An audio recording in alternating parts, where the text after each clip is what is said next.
భద్రాద్రి కొత్తగూడెం జిల్లా పూసుగూడెంలో Sitarama project pump house 2 trial run ని మంత్రులు ఉత్తమ్ కుమార్ రెడ్డి, తుమ్మల నాగేశ్వరరావు, పొంగులేటి శ్రీనివాస్ రెడ్డి ప్రారంభించారు. ఆగస్టు 15న సీతారామ ప్రాజెక్టు ప్రారంభోత్సవానికి ప్రభుత్వ ఏర్పాట్లు పూర్తి చేసింది. 15న CM Revanth Reddy Sitarama project pump హౌస్లను ప్రారంభించి జాతికి అంకితం చేయనున్నారు. దీనిలో భాగంగా మంత్రులు సీతారామ ప్రాజెక్ట్ ని సందర్శించారు. ములకలపల్లి మండలం పూసుగూడెం కమలాపురం వద్ద పంప్ హౌస్ లో ట్రయల్ రన్ ని ప్రారంభించారు.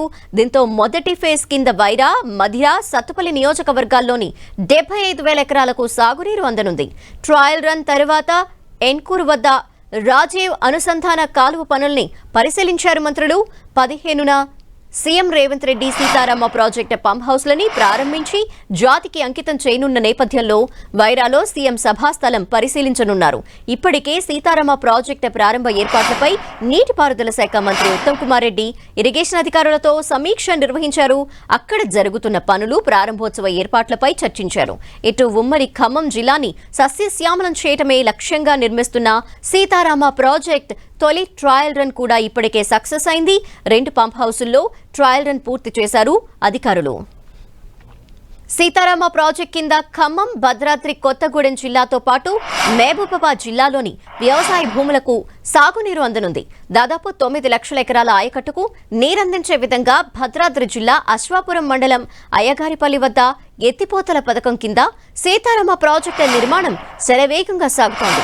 ఈ ప్రాజెక్ట్ పూర్తయితే ఖమ్మం జిల్లాలో 4 లక్షలు, భద్రాద్రి కొత్తగూడెం జిల్లాలో 2 లక్షలు, మహబూబాబాద్ జిల్లాలో 1.20 లక్షల ఎకరాల ఆయకట్టుకు గోదావరి జలాలు అందనున్నాయి. గోదావరి, కృష్ణా నదుల జలాలు అనుసంధానం కానున్నాయి. ప్రాజెక్టులో మొత్తం 4 చోట్ల పంప్ హౌస్లు నిర్మించగా 16 ప్యాకేజీలుగా విభజించి పనులు చేపట్టారు.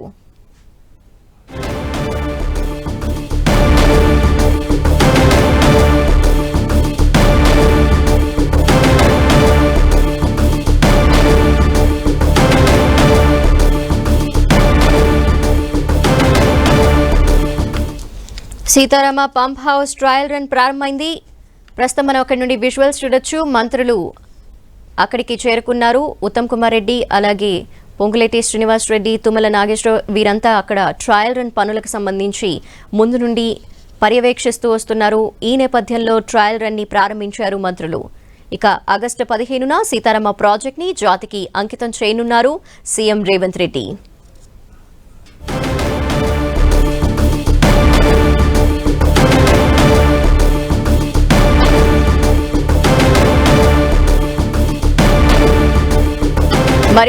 మరింత అదనపు సమాచారం మా ప్రతినిధి సైదులు అందిస్తారు. సైదులు, లక్ష్మి ఉమ్మడి ఖమ్మం జిల్లాలో శంకరామలం చేసే సీతారామ ప్రాజెక్టు ఫేజ్ 1, ఫేజ్ 2 కి సంబంధించిన ట్రయల్ రన్ అయితే ఫేజ్ 2 కి సంబంధించి ముల్కల్పల్లి దగ్గర చేసిన పూసుకుని సక్సెస్ కావడంతో మీ కమలాపురానికి సంబంధించినటువంటి మరో ట్రయల్ రన్ ఫేజ్ 3 దగ్గరకి మంత్రులందరూ కూడా వెళ్ళడం ట్రయల్ రన్ ఫేజ్ 3 దగ్గరకి మంత్రులందరూ కూడా వెళ్ళడం జరిగింది. మొత్తంగా చూసుకున్నట్లయితే మరి ఆగస్టు 15వ తారీఖున రేవంత్ రెడ్డి సమక్షంలో జాతికి అంకితం చేయనున్నారు. మొత్తంగా ఏన్కూరుకు అనుసంధానం చెందడం వల్ల రాజీవ్ సాగర్ కెనాల్ పేరుతో ఏన్కూరు దగ్గర నిర్మిస్తున్నటువంటి ఈ కెనాల్ కు సంబంధించి కూడా పూర్తిగా అటు మధిర, వైరా, సత్తుపల్లి నియోజకవర్గాలకు మొత్తం 3 నియోజకవర్గాలకు సంబంధించి కూడా పూర్తి స్థాయిలో కూడా 1,75,000 ఎకరాల మొత్తం కూడా సాగులోకి వచ్చే అవకాశం కనిపిస్తుంది. 1,75,000 ఎకరాలకు కూడా ఇప్పుడు వర్షాకాలం సీజన్ లో కూడా సాగునీరు అందించేందుకు ప్రయత్నాలు కూడా ముమ్మరం కొనసాగుతున్నాయి. అయితే ఆగస్టు 15 తర్వాత కూడా పూర్తి స్థాయిలో కూడా నీటిని వ్యవసాయ పనులకు వాడుకోవచ్చని కూడా అధికారులు అంచనా వేస్తున్న పడుతుంది. అయితే ఓవరాల్ గా మొత్తం 10 ఉమ్మడి ఖమ్మం జిల్లాలో 10 నియోజకవర్గాలతో పాటు మహబూబాబాద్ జిల్లాకు సంబంధించినటువంటి ప్రాంతాల్లో కూడా పూర్తి స్థాయిలో కూడా అటు తాగునీటికి సంబంధించి కూడా ఈ ప్రాజెక్టు సీతారామ ప్రాజెక్టు ఉపయోగంలోకి వస్తుంది. అయితే మొదట ఇప్పుడు 8 నియోజకవర్గాలు అంటే ఇల్లందు, భద్రాచలం మినహా మిగిలిన 8 నియోజకవర్గాల్లో కూడా సీతారామ ప్రాజెక్టు ద్వారా సుమారు 10 లక్షల ఎకరాలు సాగు ఇప్పటికే సమాయత్తం అవుతున్న పరిస్థితి ఉంది. మొత్తం కూడా పనులు చాలా వేగవంతంగా కొనసాగుతుంది. గత ప్రభుత్వంలో పనులు నత్తనడకన నడవడంతో ఈసారి మాత్రమే పనులు మొత్తం చాలా వేగవంతంగా కొనసాగుతున్నాయి. ఈ పనులు వేగవంతం కొనసాగడంతో నిధులు కేటాయింపు కావచ్చు, దానికి సంబంధించిన టెక్నికల్స్ కి సంబంధించిన అంశాలు కూడా పూర్తి స్థాయిలో కూడా అటు ప్రభుత్వం జాగ్రత్తలు తీసుకుంటూ కూడా క్లియరెన్స్ ఇస్తూ కూడా పనులు ముమ్మరంగా కొనసాగిస్తున్న పరిస్థితి అయితే కనిపిస్తుంది. ఓవరాల్ గా సీతారామకు సంబంధించిన ఫేజ్ 1 ట్రయల్ రన్ కు సంబంధించి ఒక్కసారిగా గోదావరి జలాలను చూసినటువంటి మంత్రులంతా కూడా గోదారమ్మకి ప్రణమిల్లి కూడా వారంతా కూడా మొక్కుకున్న పరిస్థితి అయితే కనిపిస్తుంది. ఉమ్మడి ఖమ్మం జిల్లా జిల్లాతో పాటు మిగిలిన ప్రాంతాల్లో కూడా గోదావరి జలాలను కూడా తీసుకొచ్చేయాలని కూడా ఆదేశాలు జారీ చేశారు. టెక్నికల్ సమస్యలన్నిటి కూడా సత్వరమే పరిష్కరిస్తూ ఆ సమస్యలను పరిష్కారం చేయాలని కూడా ఆదేశాలు జారీ చేశారు. దీనికి సంబంధించిన నిధుల కేటాయింపు అంశంపైన ఇప్పటికే అటు అధికారులతో ఉత్తమ్ కుమార్ రెడ్డి, భారీ నీటిపారుదల శాఖ మంత్రి ఉత్తమ్ కుమార్ రెడ్డి, వ్యవసాయ శాఖ మంత్రి తుమ్మల నాగేశ్వరరావుతో పాటు రెవెన్యూ శాఖ మంత్రి పొంగులేటి శ్రీనివాసరెడ్డి ముగ్గురు కూడా అధికారులకు ఆదేశాలు జారీ చేసిన పరిస్థితి. మరికొద్ది సేపట్లోనే ఫేజ్ 3కి సంబంధించినటువంటి ట్రయల్ రన్ కూడా కొనసాగే అవకాశం కూడా కనిపిస్తుంది. ఎందుకంటే ఫేజ్ 2-3కి సంబంధించిన అంశాల్లో కొంచెం టెక్నికల్ ఇష్యూస్ రావడంతో కొంత ఇబ్బంది అయ్యే అవకాశం ఉందని కూడా అధికారులు అంచనా వేస్తున్నారు. అయినప్పటికీ కూడా కమలాపురంలో ఫేజ్ 3ని కూడా పరిశీలించి అక్కడి నుంచి కూడా వైరా చేరుకొని ఏర్కూరు దగ్గర నిర్మిస్తున్నటువంటి కెనాల్ కు సంబంధించి అంటే ఆగస్టు 15వ తారీఖున ప్రారంభించేటటువంటి ఈ ప్రోగ్రామ్ కి సంబంధించి అంటే కెనాల్ సంబంధించినటువంటి వైరా కెనాల్ కి అనుసంధానం చేసేటువంటి సీతారామ ప్రాజెక్టును కూడా అక్కడ పరిశీలించి ఆ తర్వాత రేవంత్ రెడ్డికి సంబంధించి బహిరంగ సభను కూడా ఏర్పాటు చేస్తుంటూ రైతు రుణమాఫీ ఏర్పాటు చేయడంతో రైతే రాజు రైతు సంబరాలను బహిరంగంగా పెద్ద ఎత్తున కూడా నిర్వహించాలని కూడా సంబరాలకు సంబంధించి కూడా భారీ ఏర్పాట్లు చేస్తున్నారు. దీనికి సంబంధించి మరికొద్ది సేపట్లోనే మంత్రులు ముగ్గురు కూడా ఖమ్మం చేరుకుంటారు. ఖమ్మం చేరుకొని సీతారామ ప్రాజెక్టుకు సంబంధించినటువంటి అంశాలను అదేవిధంగా ఖమ్మం జిల్లాతో అంటే మొత్తం 8 నియోజకవర్గాలకు సంబంధించి వస్తున్నట్టు పరిస్థితి. అయితే మిగిలిన ఇల్లందు అదేవిధంగా భద్రాచలానికి సంబంధించి కూడా భద్రాచలం దగ్గర నుంచి వెళ్తున్నాడు గోదావరి పరివాహక ప్రాంతం కనీసం చుక్కనీరు కూడా భద్రాచల ప్రాంతానికి అటు ఇల్లందు నియోజకవర్గానికి సాగునీరు అందించే అవకాశం లేకపోవడంతో ఈ ప్రాజెక్టు డిజైన్ లో మార్పు చేయాలని చెప్పేసి అదేవిధంగా రోళ్లపాడు దగ్గర నిర్మిస్తున్నటువంటి ఇప్పటికే మంత్రి ఉత్తమ్ కుమార్ రెడ్డి ఇరిగేషన్ అధికారులతో కూడా సమీక్షా సమావేశం నిర్వహించారు. వారితో మాట్లాడారు. ఏ అంశాలకు సంబంధించి చర్చించడం జరిగింది? మొత్తంగా గోదావరి జలాలు ఖమ్మం జిల్లా ప్రజలకు సంబంధించిన ప్రతి ఎకరాకు అందించడమే తమ ప్రభుత్వ లక్ష్యం. ఇప్పుడు ట్రయల్ రన్ సక్సెస్ కావడంతో 1,75,000 ఎకరాలకు సాగునీరు అందించే కార్యక్రమంలో పాల్గొనడం చాలా ఆనందదాయకంగా ఉంది.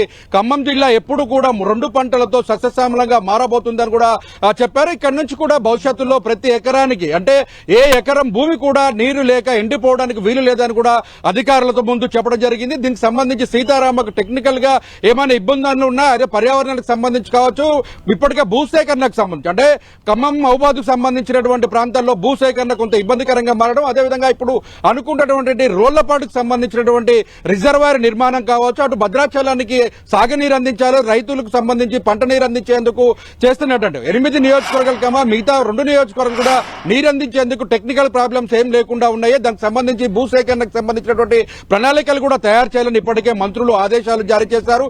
మొత్తం ఉమ్మడి ఖమ్మం జిల్లాలో 10 నియోజకవర్గాల్లో కూడా పూర్తిగా సాగునీరు అందించడమే తమ ప్రభుత్వ లక్ష్యం కూడా చెప్తున్న పరిస్థితి అయితే కనిపిస్తుంది. ఓవరాల్ గా 15వ తారీఖున సీఎం రేవంత్ రెడ్డి సీతారామ ప్రాజెక్టు రాజు కెనాల్ లింకు కెనాల్ కు సంబంధించినటువంటి వైరా రిజర్వాయర్ కు అనుసంధానం చేసిన తర్వాత జాతికి అంకితం చేస్తారు. మొత్తం వైరా నియోజకవర్గం, మధ్య సత్తుపల్లి నియోజకవర్గాలు 3 నియోజకవర్గాలు కూడా 1,75,000 ఎకరాలు సాగులోకి వచ్చే అవకాశం ఉంది. ఇప్పటికే సాగులో ఉన్నటువంటి నీటి కొరత అటు నాగార్జున సాగర్ కావచ్చు, అటు లంకపల్లికి సంబంధించి కావచ్చు, మూడింటికి అనుసంధానం చేయడంతో అటు వర్షా ప్రభావం లేకపోయినప్పటికీ వర్షాలు లేకపోయినా కూడా ఎటువంటి ఇబ్బంది కలగకుండా గోదావరి జలాలతోని 3 పంటలు అంటే మొత్తం ఈ 3 నియోజకవర్గాలు కూడా పూర్తిగా పంటలు పండించే లక్ష్యంగా ప్రభుత్వం చర్యలు తీసుకుంటుంది. ఏ ఒక్క రైతు కూడా పంట ఎండిపోయింది అనేటువంటి మాట రాకుండా అదేవిధంగా పండిన ప్రతి గింజను కూడా తామే కొనుగోలు చేస్తాను కూడా ఇప్పటికే ప్రభుత్వం అటు మంత్రులు చెప్తున్న పరిస్థితి అయితే కనిపిస్తుంది.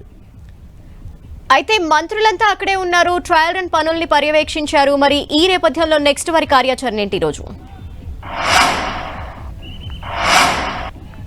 చూడొచ్చు అంటే ఇప్పటికే మనం చూస్తున్నాం మొత్తంగా ట్రయల్ రన్ కి సంబంధించి గోదావరి జలాలు ఉబ్బుకెత్తి వస్తున్న పరిస్థితి మనం చూస్తే అటు కాలువల్లో కూడా ప్రవహిస్తున్న పరిస్థితి. అదే గోదావరి జలాలను పూజించిన తర్వాత ప్రణమిలినటువంటి మంత్రులు ఆ తర్వాత సీతారామ ప్రాజెక్టుకు వస్తున్నటువంటి ఇబ్బందులు కావచ్చు, పనులు వేగవంతం చేయడానికి కావాల్సినటువంటి అంశాలను నిధులకు సంబంధించిన అంశాలను కూడా రివ్యూ చేశారు.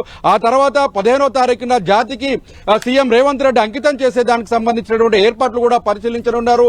కాలువలకు సంబంధించినటువంటి మరమ్మతులకు సంబంధించి కావచ్చు, ఇప్పటికీ వర్షాలతో ఎక్కువగా నష్టపోయినటువంటి గండ్లు పడినటువంటి ప్రాంతాలు ఏమైనా ఉన్నా కూడా స్వయంగా వారు పరిశీలిస్తున్నారు. ఏరియల్ వ్యూ సర్వేను కూడా నిర్వహించారు. ఎక్కడి నుంచి గోదావరి స్టార్ట్ అయింది, సర్ ఆర్థర్ కాటన్ నిర్మించినటువంటి కట్ట ఎక్కడ ఉంది, ఆనకట్ట నుంచి గోదావరి ఎక్కడి దాకా ప్రవహిస్తుంది, ఎంత నీటి సాంద్రత లభిస్తుంది, ఈ మొత్తం 10 లక్షల ఎకరాలతో పాటు మిగిలిన జిల్లాలకు సంబంధించినటువంటి పంట పొలాలు ఎంతవరకు సాగులోకి వస్తాయన్న అంశాన్ని కూడా పూర్తిగా ఏరియల్ సర్వేలో కూడా వ్యూ కూడా చూసిన పరిస్థితి అయితే కనిపిస్తుంది. కనిపిస్తుంది. మరి కొద్దిసేపట్లోనే వైరా ఏన్కూర్ దగ్గర నిర్మిస్తున్నటువంటి లింక్ కెనాల్ రాజు లింక్ కెనాల్ పరిశీలించిన తర్వాత ఖమ్మంలోనే వైరా నియోజకవర్గంలో ఏర్పాటు చేస్తున్న భారీ బహిరంగ సభ రైతు రుణాల మాఫీకి సంబంధించి రైతు రుణాల మాఫీ సంబరాలను ప్రతి గ్రామాల్లో రైతులు పండగలా చేసుకోవాలని దీనికి సంబంధించిన రైతు రుణమాఫీకి సంబంధించినటువంటి భారీ బహిరంగ సభను కూడా ఇక్కడే ఏర్పాటు చేస్తున్నాం. మనం చూడొచ్చు విజువల్స్ లో కూడా సభకు సంబంధించినటువంటి ఏర్పాట్లు కూడా ముమ్మరంగా కొనసాగుతున్న పరిస్థితి అయితే మనం చూస్తున్నాం.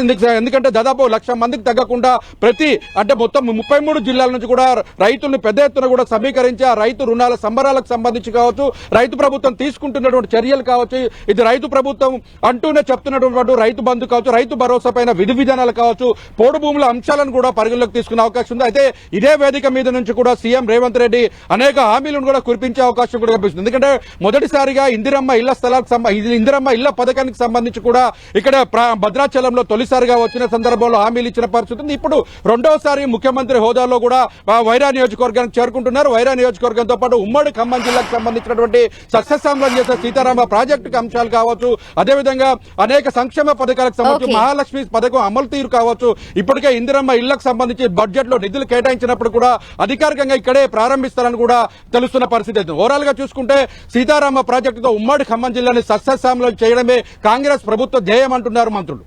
Thank you Said.